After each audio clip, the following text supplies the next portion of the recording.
Hey, it's Ryan Reynolds here from Mint Mobile. Now, I was looking for fun ways to tell you that Mint's offer of unlimited premium wireless for $15 a month is back. So I thought it would be fun if we made $15 bills. But it turns out that's very illegal.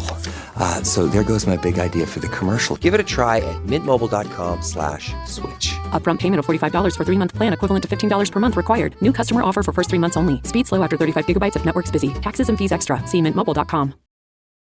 This episode is brought to you by LifeLock. Between two-factor authentication, strong passwords, and a VPN, you try to be in control of how your info is protected.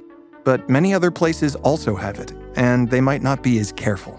That's why LifeLock monitors hundreds of millions of data points a second for threats. If your identity is stolen, they'll fix it, guaranteed, or your money back. Save up to 40% your first year. Visit LifeLock.com/podcast for 40% off. Terms apply.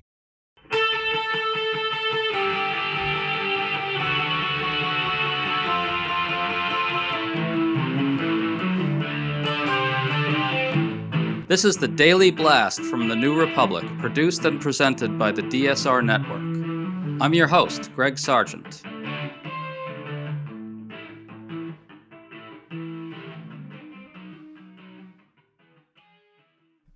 So Republicans succeeded in passing President Trump's big bill enshrining his agenda, which could leave 17 million more people without health care while massively redistributing wealth upwards via tax cuts for the wealthy.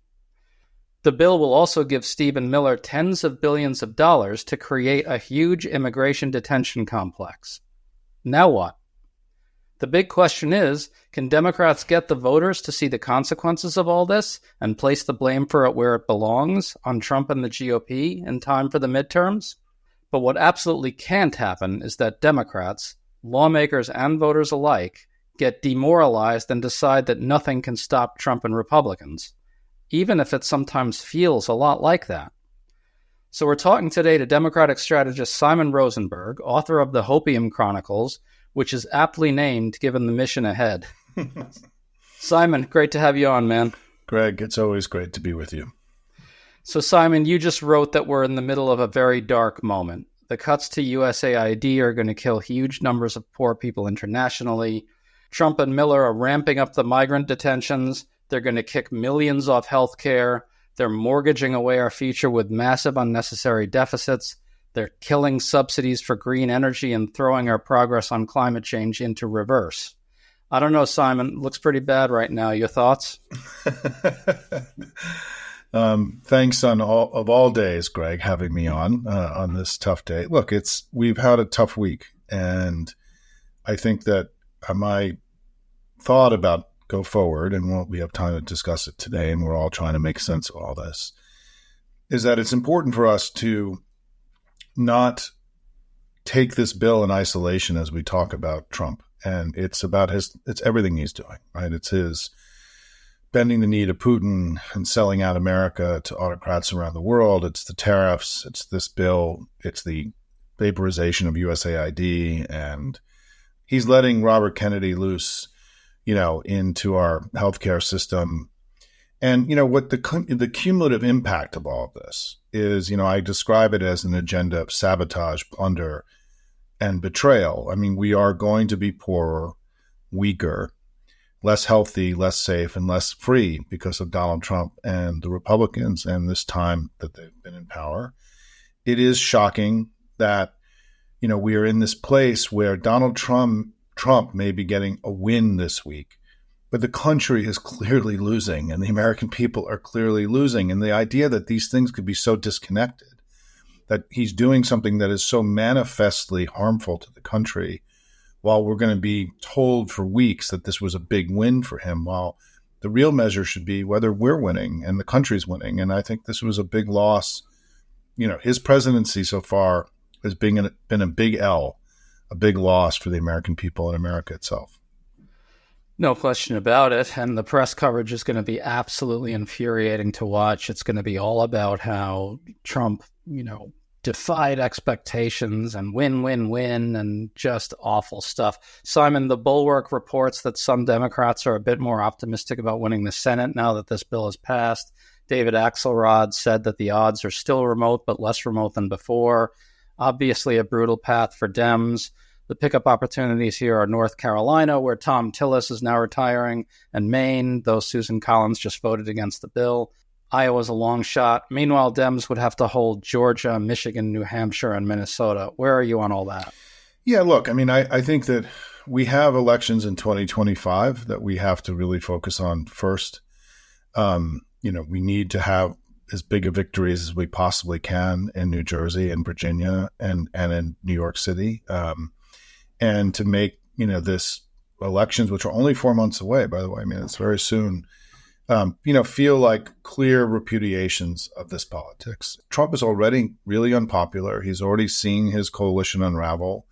And they just passed the most unpopular, big bill in modern history. So you would assume that they would continue to struggle with the public, giving us a big opportunity over the next 16 months. But step one is to have a good election this November and continue to build for 2026. And I do think we have to be open to the idea that the Senate now may be in play and do everything we can to make it so. Well, on your website, the Hopium Chronicles, you seem more focused on the House, understandably so. Can you give us a brief overview of your understanding of the state of play there? What's the path to a majority? Yeah, I mean, using the Cook Report, the Independent Cook Report as a guide, there are 29 Republican-held seats that could be in play. These are very imprecise things. I mean, we just know, these are a reasonable place to go. With 8 being, true toss-ups, 8 being the next level out, and then, the rest being the third level out. It's not a big field, right? I mean, it's still, in the history of the House, it's a narrow field, not a big field. Will the field get bigger, if they continue to struggle with the public? Yeah. But it is, we are going to have to maintain and keep our incumbents and make sure they come back and be as aggressive as possible in going out and winning these seats. And I'll tell you that what has not been widely reported is that Democratic allied groups, interest groups, already have ads up in many of these places. They're already, softening the ground. They've been running ads in many of these districts for months. It's one of the reasons why this bill was so incredibly unpopular. And so there's already a whole team of people putting ads up on the air to, make these Republicans own this vote in the House. And so I do think in the Senate, to your point, I think, it is likely that we're going to get Roy Cooper in North Carolina. And then, we have to look at Alaska, Iowa, Nebraska, Ohio, as being additional states, potentially Texas and Florida, right? These big states. But, it's not a great map this time for us. You can't win elections unless you're open to them being in play and to do things now that we have to do to make it more likely that if lightning were to strike, if they were really to collapse politically, that these things could become in play. And so oftentimes the work you do in the off year, the odd year, is what creates the opportunities that you have in the even year. And I think now my assumption is that Democratic donors will engage a little bit more. The whole family is going to be fighting really hard together over the next few months. And we do have to keep our eye on these Senate races and do everything we can to try to put them in play. To stay up to date on all the news that you need to know, there's no better place than right here on the DSR Network. And there's no better way to enjoy the DSR Network than by becoming a member. Members enjoy an ad-free listening experience, access to our Discord community, exclusive content, and more. Use code DSR2025 for a 40% off discount on sign-up at thedsrnetwork.com/buy. That's code DSR2025 at thedsrnetwork.com/buy. Thank you, and enjoy the show.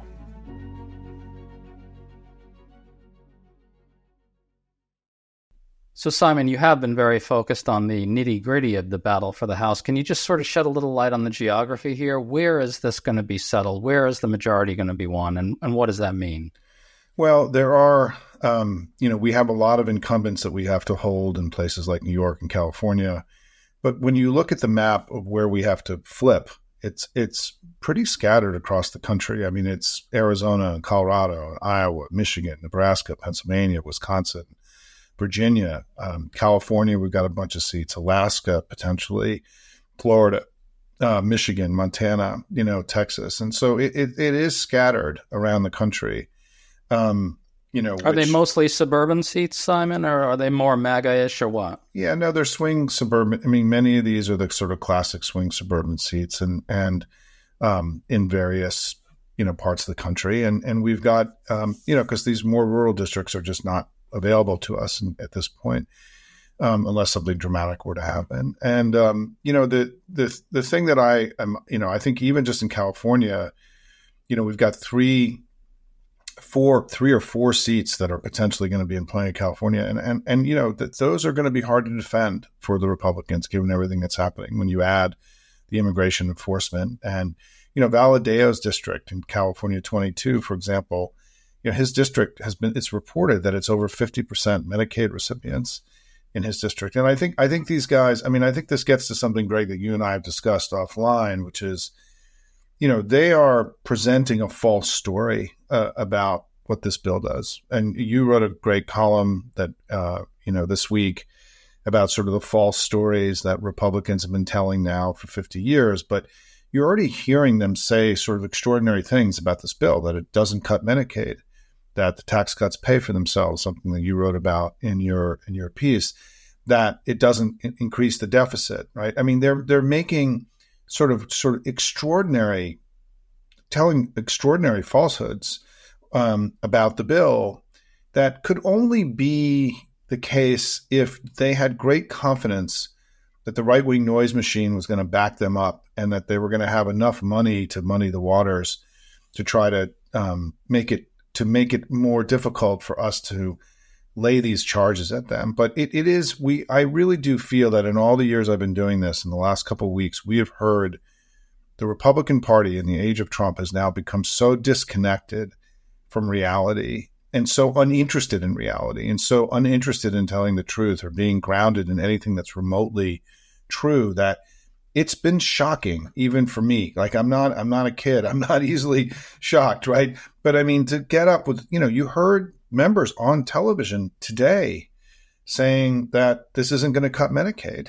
And, and it's just sort of staggering how much we're going to be left with, whatever happens with Trump, a Republican Party who has become so fundamentally disconnected from the realities of what they're doing and the realities of true discourse.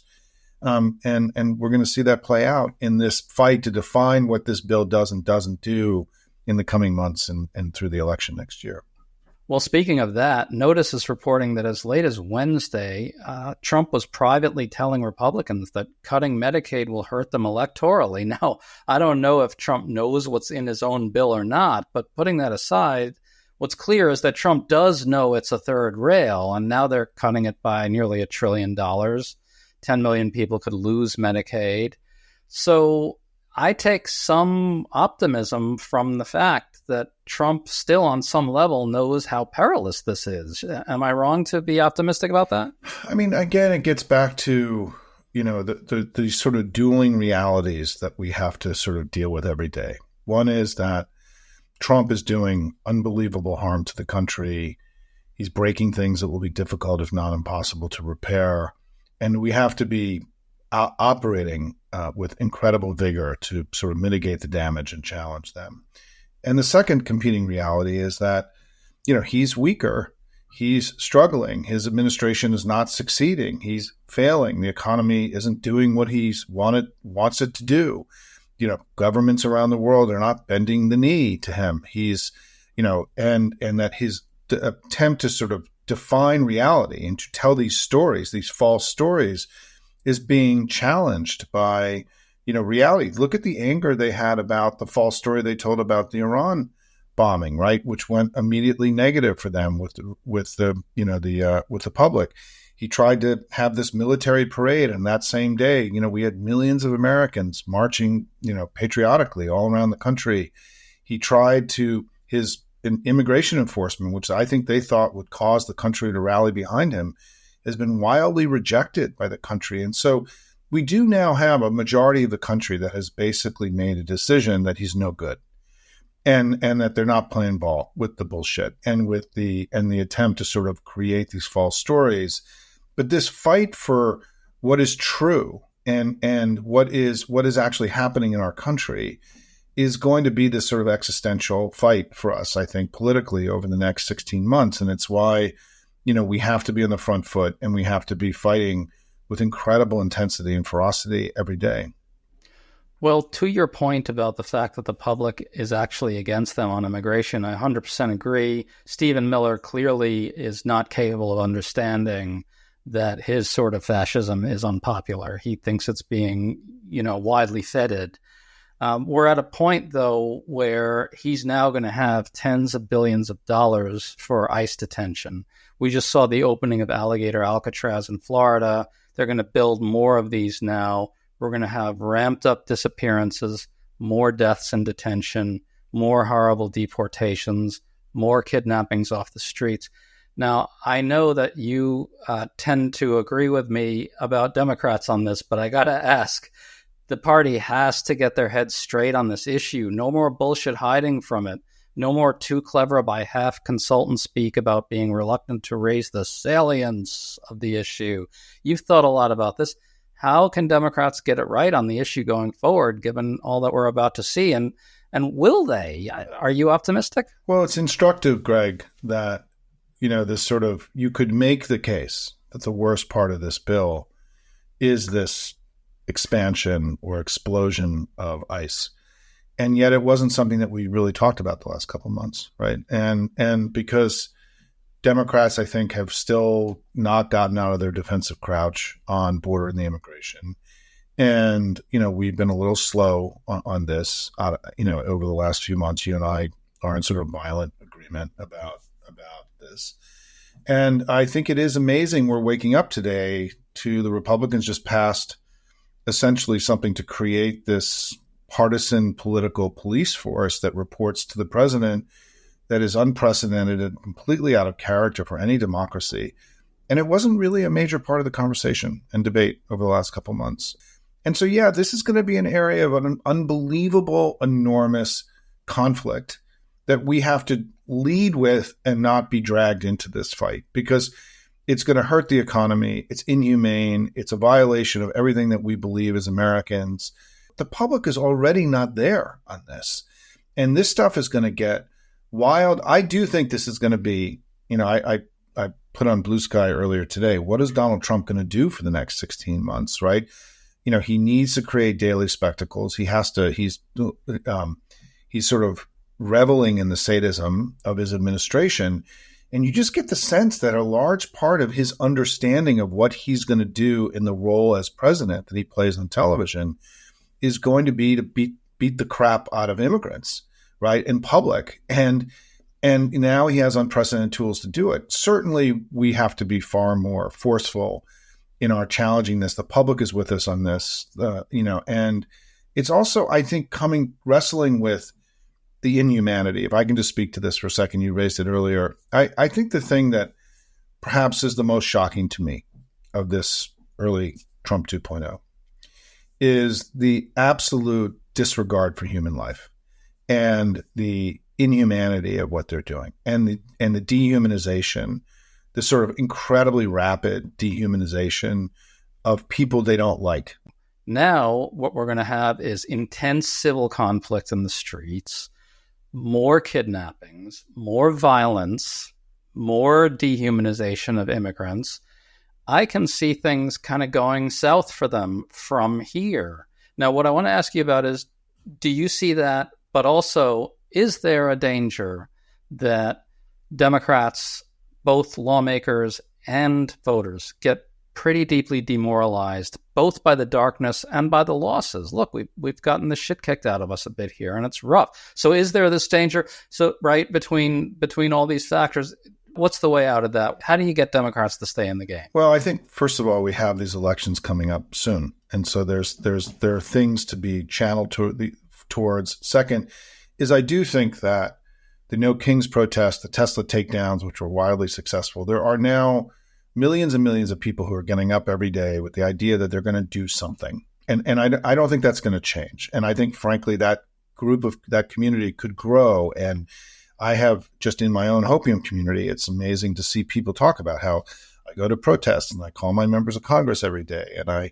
hang out with my group and we send postcards into racing. There's a lot of people have become more muscular in their civic engagement over the last few months. And I think that's one of the reasons, as I was saying earlier, we are stronger than we were. I mean, there are more people taking real concrete action for our democracy. I don't think that's going to fundamentally change. And particularly because I do think now there's going to be a huge focus on, in these battleground House and Senate districts, of people in these communities communicating to their Republican electeds about their disappointment and anger about what happened. I think that stuff is going to materialize quickly. It's going to be something for people to do now, and they're going to go to work. And so I do think that our movement is going to continue to grow and get stronger, while because I think there's a lot to do, and that's important, right, in our democracy. I think on the other point you're making, the thing that I'm not a worrier by nature, but the thing that I worry about a little bit today is, what is Trump actually going to do over the next 16 months? And, because again, he needs, as Ann Applebaum called it, he needs to recreate the spectacle of power every day. He's not getting trade wins. The global, leaders don't like him and don't want to bend the knee to him. He's been rejected again and again. It is worrisome that he's seeming to sort of have, he and Vlad are back on the same side again over the last few days, and sort of this rancid relationship that he has with Putin has resurfaced in recent days as sort of a deeply worrisome thing. But I think that to your point about the rejection, I don't know about high watermark, low watermark. I don't know where this is all going to go politically, because he's already so low that I don't know how much lower he can go, frankly, in his polling. But I do think that quickly there will be a sense in the public, and this is something we have to initiate, that this was an enormous mistake, that Republicans made an error, that they are screwing over the country. It's because in their information universe, Donald Trump is popular. He's successful. He's young and thin and has hair and is virile, right? And all these things that we don't see. And they have created this incredible bubble where in their world he is successful and winning and popular. Whereas actually in the real world, the world that 55, 60% of voters inhabit, the ones that will determine the election, they don't see that at all.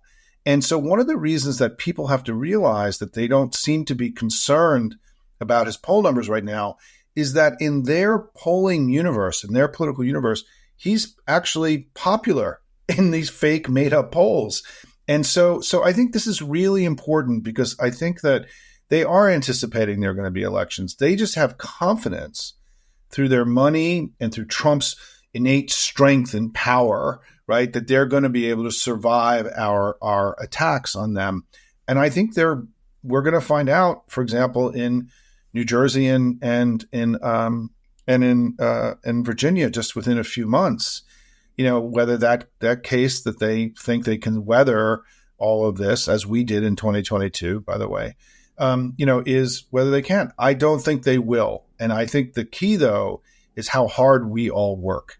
And if we let up, to your point, if we obey in advance, if we don't do everything we can to maximize our opportunities, then it will become a self-fulfilling prophecy of failure. And that's why the single most important thing is everyone here who's listening, you just have to work as hard as you possibly can over the next 16 months in order to take advantage of the opportunities that we're being given right now. Those coming elections are going to be really big for morale purposes. I agree 100%, folks. Don't let up now. This is not the time to get out of the fight.